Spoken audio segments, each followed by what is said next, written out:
ಅಧಿಕಾರಿಗಳಿಗೆ ಒತ್ತಡ ಹೇರಿ ವಣಸೆಯ ಸ್ವಾವಲಂಬನಾ ತರಬೇತಿ ಕೇಂದ್ರವನ್ನು ಕಾನೂನು ಬಾಹಿರವಾಗಿ ರಾತ್ರಿ ವೇಳೆ ತೆರವು ಮಾಡಿರುವಂತಹ ಶಾಸಕರ ನಡೆ ಖಂಡನೀಯ. ಸ್ವಾವಲಂಬನಾ ಕೇಂದ್ರದ ಸುಮಾರು 70 ಮಹಿಳೆಯರಿಗೆ ಸೂಕ್ತ ನೆಲೆ ಸಿಗುವವರೆಗೂ ನಾವು ಈ ಹೋರಾಟವನ್ನು ಕೈಬಿಡೋದಿಲ್ಲ.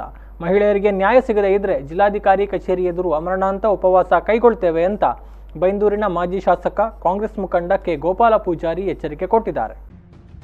ಅವರು ವಣಸೆಯ ಸ್ವಾವಲಂಬನಾ ಹೊಲಿಗೆ ತರಬೇತಿ ಕೇಂದ್ರವನ್ನು ಕಾನೂನು ಬಾಹಿರವಾಗಿ ಮುಚ್ಚಿರುವುದನ್ನು ಖಂಡಿಸಿ ಕುಂದಾಪುರ ತಾಲೂಕು ಪಂಚಾಯತ್ ರಾಜ್ ಒಕ್ಕೂಟ ಹಾಗೂ ವಿವಿಧ ಸಂಘಟನೆಗಳ ಆಶ್ರಯದಲ್ಲಿ ನಾಡ ಗ್ರಾಮ ಪಂಚಾಯತ್ ಕಚೇರಿ ಎದುರು ನಡೆದ ಸರಣಿ ಸತ್ಯಾಗ್ರಹವನ್ನು ಉದ್ದೇಶಿಸಿ ಮಾತನಾಡಿದರು. ವಣಸೆ ಪಂಚಾಯತ್ ಅಧೀನದಲ್ಲಿ ಸ್ವಉದ್ಯೋಗ ನಡೆಸುತ್ತಿದ್ದ ಮಹಿಳೆಯರಿಗೆ ಶಾಸಕರು ತಮ್ಮ ಅಧಿಕಾರವನ್ನು ದುರ್ಬಳಕೆ ಮಾಡಿಕೊಂಡು ಕಿರುಕುಳ ನೀಡಿರುವುದು ನಿಜಕ್ಕೂ ದುಃಖಕರ ಸಂಗತಿ. ಬೈಂದೂರು ಕ್ಷೇತ್ರದಲ್ಲಿ ಸ್ವಂತ ಉದ್ಯೋಗ ಮಾಡಿಕೊಂಡು ಜೀವನ ಸಾಗಿಸುವ ಮಹಿಳೆಯರಿಗೆ ರಕ್ಷಣೆಯೇ ಇಲ್ಲವೇ? ಇನ್ನಾದರೂ ಶಾಸಕರು ತಮ್ಮ ತಪ್ಪನ್ನು ತಿದ್ದಿಕೊಂಡು ಈ ನೊಂದ ಬಡ ಮಹಿಳೆಯರಿಗೆ ಸೂಕ್ತ ವ್ಯವಸ್ಥೆಯನ್ನ ಕಲ್ಪಿಸಿಕೊಡಲು ಮುಂದಾಗಲಿ ಎಂದವರು ಹೇಳಿದರು. ನೋಡಿ, ಕಾಲ ಮಿಂಚಿಲ್ಲ, ಇನ್ನೂ ಕಾಲ ಇದೆ. ತಾವು ಸಂಘಟನೆಯವರು ಕರೀರಿ, ಶಾಸಕರಿದ್ದಾರೆ. ಶಾಸಕರು ಖಾಲಿ ಭಾರತೀಯ ಜನತಾ ಪಾರ್ಟಿಗೆ ಶಾಸಕರಲ್ಲ. ತಾವು ಇಡೀ ಕ್ಷೇತ್ರ 2,30,000 ಜನಸಂಖ್ಯೆ ತಾವು ಶಾಸಕರು. ನೀವು ನಮಗೂ ಸಹ ಶಾಸಕರೇ.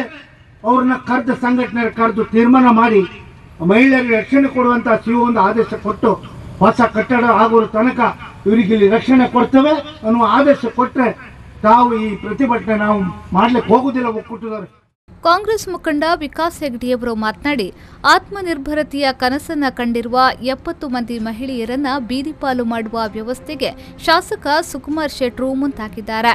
ಯಾವಾಗ ಗೋಪಾಲ್ ಪೂಜಾರಿಯವರಿಗೆ ಚುನಾವಣೆಯಲ್ಲಿ ಸೋಲಾಯಿತು ಅಲ್ಲಿಂದ ಈ ಕ್ಷೇತ್ರದಲ್ಲಿ ಪ್ರಜಾಪ್ರಭುತ್ವ ಸತ್ತು ಹೋಗಿದೆ. ಸುಕುಮಾರ್ ಶೆಟ್ಟರಿಗೆ ತಾವು ಮಾಡಿರುವ ತಪ್ಪಿನ ಅರಿವಾಗಿದೆ. ಸರಣಿ ಸತ್ಯಾಗ್ರಹಕ್ಕೆ ರಾಜಕೀಯ ಬಣ್ಣ ತಂದು ಅವರನ್ನ ಹತ್ತಿಕ್ಕುವ ಕೆಲಸಗಳು ಆಗ್ತವೆ. ಇನ್ನಾದ್ರೂ ಕಾಲ ಮಿಂಚಿಲ್ಲ. ಸಂಬಂಧಪಟ್ಟವರನ್ನ ಕರೆದು ಮಹಿಳೆಯರಿಗೆ ನ್ಯಾಯ ಒದಗಿಸಿ ಈ ಪ್ರಕರಣಕ್ಕೆ ಸುಖಾಂತ್ಯ ಹಾಡಿ ಎಂದರು. ಸುಮಾರು 70 ಜನ ಮಹಿಳೆಯರು ತಮ್ಮ ಜೀವನದ ನಿರ್ವಹಣೆಗೋಸ್ಕರ ಒಂದು ಆತ್ಮನಿರ್ಭರದ ಕನಸನ್ನ ಕಂಡು ಸ್ವಂತ ಉದ್ಯೋಗಕ್ಕೆ ಹಾತೊರಿತಾ ಇರುವಂತಹ ಮಹಿಳೆಯರನ್ನ ಅವರ ಫ್ಯಾಕ್ಟರಿ ಕೆಲಸದವರು ತರುವವರು ಅವ್ರನ್ನ ಬೀದಿ ಪಾಲ್ ಮಾಡುವಂತ ವ್ಯವಸ್ಥೆಯನ್ನ ಸುಕುಮಾರ್ ಶೆಟ್ಟಿ ಮಾಡಿದ್ದಾರೆ. ಬಿಟ್ರೆ ಮಹಿಳೆಯರ ಬಗ್ಗೆ, ಜನಸಾಮಾನ್ಯರ ಬಗ್ಗೆ ಸುಕುಮಾರ್ ಶೆಟ್ಟಿಗೆ ಕಿಂಚಿತ್ತು ಕಾಳಜಿ ಇಲ್ಲ ಅಂತ ಹೇಳಲಿಕ್ಕೆ ನಾ ಇಷ್ಟಪಡ್ತಾ ಇದ್ದೇನೆ ಬಂಧುಗಳೇ. ಕಾಂಗ್ರೆಸ್ ಮುಖಂಡರಾದ ಪ್ರಕಾಶ್ ಚಂದ್ರ ಶೆಟ್ಟಿ ಕಂಬದ ಕೋಣೆ, ವಣಸೆ ಗ್ರಾಮ ಪಂಚಾಯತ್ ಮಾಜಿ ಅಧ್ಯಕ್ಷ ಉದಯ್ ಕುಮಾರ್ ಶೆಟ್ಟಿ, ನಾಡ ಗ್ರಾಮೀಣ ಕಾಂಗ್ರೆಸ್ ಅಧ್ಯಕ್ಷ ಕೆನಡಿ ಪಿರೇರಾ ಮತ್ತಿತರರು ಮಾತನಾಡಿದರು. ಕಾಂಗ್ರೆಸ್ ನಾಯಕ ರಾಜು ಪೂಜಾರಿ, ಜಿಲ್ಲಾ ಪಂಚಾಯತ್ ಸದಸ್ಯೆ ಖವರಿ ದೇವಾಡಿಗ, ತಾಲೂಕು ಪಂಚಾಯತ್ ಸದಸ್ಯರಾದ ಜಗದೀಶ್ ದೇವಾಡಿಗ, ಪ್ರಮೀಳ್ ದೇವಾಡಿಗ ಮೊದಲಾದವರು ಪ್ರತಿಭಟನೆಯಲ್ಲಿ ಪಾಲ್ಗೊಂಡಿದ್ದರು. ಶ್ರೀಕಾಂತ್ ಹೆಮ್ಮಾಡಿ, ವಿ4 ನ್ಯೂಸ್ 24/7 ಕುಂದಾಪುರ.